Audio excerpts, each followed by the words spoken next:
सबुठु बढ़िया पूर्वर एथिरे state bank पाई option नथिला किंतु एबे स्टेट बैंक पाई ऑप्शन आसीछि मु jar process step by step आपन करिकि देखेबी आपन लास्ट मते देखंतु जानि भी पारिबे खाली स्टेट बैंक नुहे अलगा बैंक मान मध्य एथिरे जोड़ी हेछि तबे एनपीसीआई बा जोडा कि डीबीटी एनेबल बैंक अकाउंट रहिबा निहाती जरूरी जतेबेला आपन कोनोसी बायोमेट्रिक साजर अकाउंट रो टंका उठाइबे ट्रांसफर करिवे तो से नथिले आपन अकाउंट देखाइबनी ता छड़ा जतेबेला सरकार तरफरु कोनोसी स्कीम रो टंका आस्थाय तो समान आधार कार्ड थ्रू पठाई थांती तो जदि आपन आधार कार्ड रे कोनोसी बैंक अकाउंट सेडिंग है नथियो टंका जमा हेबनी बा आपन को टंका मध्य योजना रे किछि मिलि पारिबो नाही यह करा नेबा निहाती जरूरी इंपोर्टेंट मध्य तबे आसंतु प्रोसेस म आपन को देखाइ दउछि केमिति मध्य आपन करि पारिबे ता पूर्वरु लाइक टे कर दियंतु सब्सक्राइब करनथिले एबे सब्सक्राइब कर पाखर थिबा घंटी चिन्ह को दबाइ दियंतु प्रथमे कोन करबे एक ब्राउजर ओपन करबे मो क्रोम ब्राउजर ओपन करछि एटी गूगल रे हमें एनपीसीआई लिखि सर्च करबे फास्ट देखंतु आपन को npci.org.in एक वेबसाइट आसीबो बस तारे ऊपर क्लिक करबा एमिति आपन को सामने ओपन हला परे एठी देखंतु आपन को सामने लिखा अछि कंज्यूमर बस कंज्यूमर ऊपर क्लिक करबा तापर देखंतु बे नुवा ऑप्शन आसीछि भारत आधार सेडिंग एनेबलर बेस्ट लिखा अछि बस तारे ऊपर हमें क्लिक करबा जपरे आपन क्लिक करछंती आपन को देखंतु आउ एक पोर्टल को रिडायरेक्ट हेला एठी लेफ्ट साइड रे आपन को सामने रे मिल जिवो आधार सेडिंग बस तारे ऊपर हमें क्लिक करबा देखंतु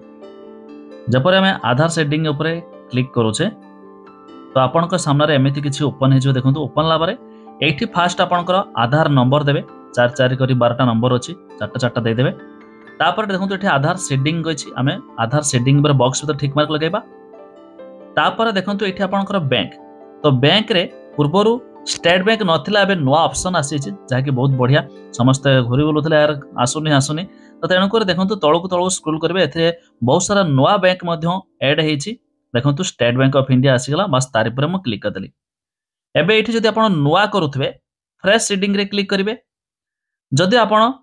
स्टेट बैंक रे दुईटा अकाउंट अच्छी तो गोटे बैंक रे अच्छे पुणी आउ एक अकाउंट करने चाहते तेज देखो मूवमेंट लिखाई same bank with another account जदि धरा जाओ मोर एक कानारा बैंक रे अच्छी या तो मुझे चाहूँगी मोर एसबीआई को आसापी कि अलग बैंक रे अच्छी तो गोटे बैंक रु आउ गोटे बैंक को ट्रांसफर करने चाहते तेज देखो लिखाई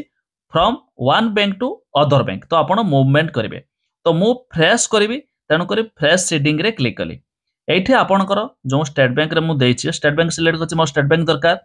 तो मुझे स्टेट बैंक अकाउंट नंबर देवी पुणी कन्फर्म अकाउंट नंबर करी ये बॉक्स भितर ठीक मार्क लगेबी देन आप देखो जो कैप्चा प्रति क्षेत्र में कैप्चा अलग अलग आसो जो नंबर देखुं तो सही नंबर यही बॉक्स भीतर लगे सबमिट रे क्लिक करवा तो जपरे आम सबमिट रे क्लिक करछे आपनका सामने एग्री एंड कंटिन्यू ऑप्शन आसीबो बस तार ऊपर क्लिक करवा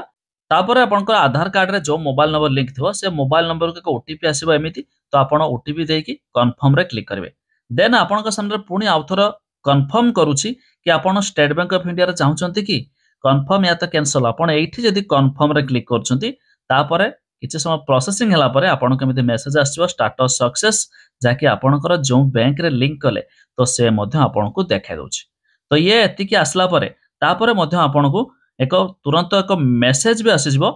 कि dear customer your request for Aadhaar seeding account number एति कि हैज बीन रिसीव्ड जाकी बैंक तरफ मेसेज आसीला कि आपनकर बैंक रिसीव कला कि आपनकर एनपीसीआई क्लियर करिया पय आपन मध्य एक मेसेज शो कला जाकी सक्सेस है गला।